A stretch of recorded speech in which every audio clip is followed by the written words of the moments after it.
नमस्कार, आप देख रहे हैं बीडीएफ न्यूज की क्राइम सीरीज खलनायक, जिसमें हम आपको सुनाते हैं अपराध जगत की खबरें। आज के इस वीडियो में हम आपको बताएंगे कि जब दुर्लभ कश्यप की मौत हुई थी तो उसके अंतिम संस्कार में कितने लोग शामिल हुए थे। दुर्लभ कश्यप की मौत के 3 महीनों के बाद उसकी मां ने क्या कहा था और वो इस दुनिया को छोड़कर चली गई। दुर्लभ कश्यप की मौत के अगले दिन उज्जैन का क्या माहौल था।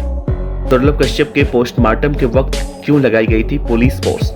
न्यूज़पेपरों की हेडलाइन उस वक्त क्या थी, बताएंगे आपको विस्तार से। लेकिन वीडियो को शुरू करें उससे पहले आपसे एक रिक्वेस्ट है कि ये वीडियो आज का थोड़ा सा लंबा हो सकता है, तो आपसे रिक्वेस्ट है कि इस वीडियो को पूरा देखिएगा। और इस वीडियो को बनाने का मकसद भी किसी भी तरह के अपराध को बढ़ावा देना नहीं, बल्कि अपराध और अपराधियों के प्रति लोगों को जागरूक करना है। तो आइए इस वीडियो की शुरुआत करते हैं। मध्य प्रदेश के उज्जैन शहर का एक 20 साल का लड़का जब इस दुनिया में था तो उसे कोई नहीं जानता था, लेकिन आज जब वो इस दुनिया में नहीं है तो उसे पूरी दुनिया जानती है।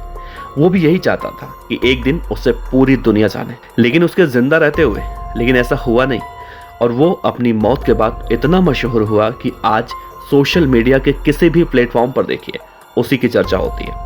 हालांकि वो लड़का कोई अच्छा काम नहीं करता था, वो एक गैंगस्टर था।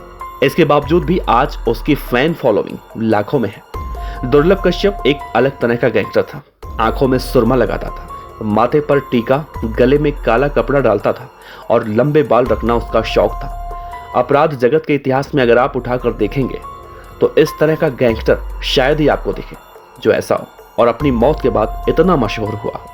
वो जुर्म की दुनिया का बेताज बादशाह बनना चाहता था। उसका सपना था अंडरवर्ल्ड डॉन दाऊद इब्राहिम से भी बड़ा डॉन बनने का, और शायद तभी उसने अपनी गैंग का नाम भी तथाकथित रूप से डी कंपनी रखा था। उसके आतंक से पूरा उज्जैन शहर परेशान था। उस पर कई बार पुलिसिया कार्रवाई भी हुई और कई बार जेल में भी गया, लेकिन जेल में आने जाने के बाद उसके इरादे और भी खतरनाक होते चले गए और वो खुद को बहुत बड़ा दादा भी समझने लगा था। लेकिन एक रात अचानक उसकी हत्या करती जाती है और वो मशहूर होने की चाह लिए हमेशा हमेशा के लिए मशहूर हो जाता है। दुर्लभ कश्यप की हत्या किसने की थी, वो कैसे मारा गया था, ये सब कुछ हम आपको पहले भी बता चुके हैं। अगर आप चाहें तो डिस्क्रिप्शन में लिंक है, वहां पर जाकर आप देख सकते हैं।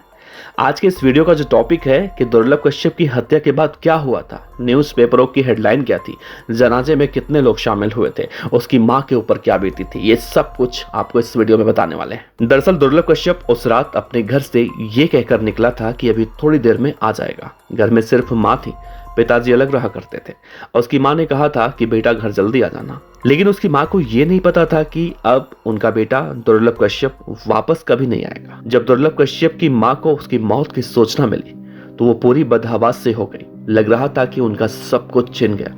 वो भागकर मंदिर गई इस उम्मीद में कि काश ये सब कुछ झूठ हो, क्योंकि बेटा कैसा भी हो लेकिन मां तो मां होती है। और मां के पैरों के नीचे से उस वक्त जमीन खिसक गई जब उन्होंने दुर्लभ कश्यप को इस हाल में देखा।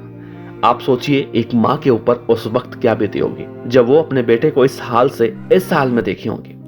दुर्लभ इस दुनिया से रुखसत हो चुका था। उसके शरीर पर बदमाशों ने चाकुओं से 36 वार किए थे। अगली सुबह जब अखबारों में खबर छपी कि एक 20 साल के गैंगस्टर की चाकुओं से गोदकर हत्या, तो शहर वालों को बड़ी हैरत हुई, ये जानकर भी कि वो एक गैंगस्टर था। फिर भी लोगों को दुख हुआ। दुर्लभ कश्यप की अंतिम यात्रा में हजारों लोग शामिल हुए। कहा जाता है जिस अस्पताल में दुर्लभ कश्यप का पोस्टमार्टम हुआ था वहां पर पुलिस ने सुरक्षा बढ़ा दी थी ताकि कोई भी हताहत ना हो।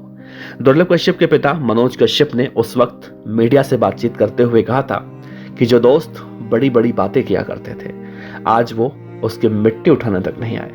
दुर्लभ कश्यप की मौत के बाद उसकी मां जैसे टूट सी गई। पेशे से अध्यापिका दुर्लभ कश्यप की मां ने उसकी मौत के 3 महीनों के बाद अपने फेसबुक पेज पर लिखा था कि बेटा आज तुम्हें गए 3 महीने हो गए, तुम्हारे बिना ऐसे ही जिए जा रहे हैं। और उसके कुछ ही दिनों के बाद दुर्लभ कश्यप की माताजी का भी निधन हो गया। आज उज्जैन शहर के अब्दालपुरा कॉलोनी में दुर्लभ कश्यप के घर में दुर्लभ कश्यप और उसकी माताजी की एक बड़ी सी तस्वीर लगी हुई है, जिसे दुर्लभ कश्यप के दोस्तों ने ही लगवाई है। जिस रात दुर्लभ कश्यप की मौत हुई थी उसी रात दुर्लभ कश्यप के एक दोस्त नीलेश ठाकुर की भी मौत हुई थी।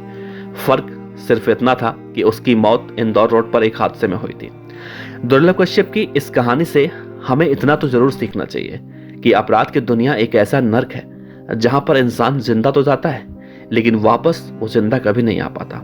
इसीलिए कहा जाता है कि अपराध की दुनिया में जाने से बचें।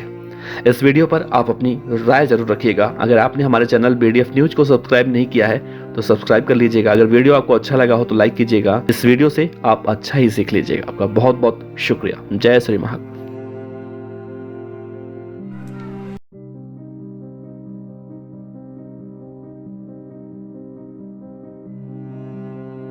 खबर अच्छी लगी हो तो लाइक कीजिए, सब्सक्राइब कीजिए, साथ ही बेल आइकन का बटन दबाइए BDF न्यूज की खबरें सबसे पहले देखने के लिए।